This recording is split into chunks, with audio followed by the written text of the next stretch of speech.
As we saw, Hattie claims feedback affects achievements the most. In his view, the feedback can take many forms: tests, mastery learning, or peer feedback, for instance. According to me, MOOCs offer the possibility to give much more feedback to the students, much more flexibly and efficiently. Let's look back at how teaching typically works. A teacher tells new knowledge to the students. The students try to apply this knowledge on a problem, an exercise, or maybe a test.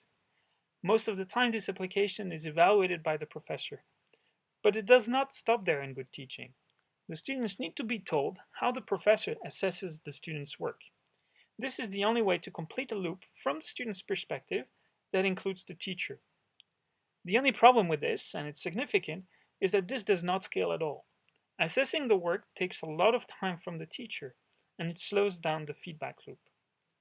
On top, if it's done in the classroom, within the classroom, the teacher has to guarantee that everyone gets a chance to participate so they get good feedback. And this slows down the class for everyone, even if the class is small. MOOCs are much more flexible somehow. You can add feedback mechanism in many ways.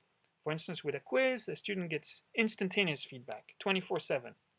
With peer grading, the student can get an almost instantaneous feedback, 24/7, but it's much more personalized. Another option for a student to get feedback is to ask a question on the forum. Then, the student is likely to get a quick answer, and maybe that answer or that discussion will bubble back up to the instructor. These are just the options that are already possible in MOOCs, sometimes in rudimentary form. This being said, some of those feedback mechanisms on the big platforms need to improve. For instance, intense interaction between students or even with the instructor on the forum is not enough. Again, it does not scale. The instructor has to be everywhere, or the student has to monitor all those discussions. This needs somehow to be structured so other students can benefit as well, and even structured to the point that the student's contribution can make it above the fold, into the real content of the course.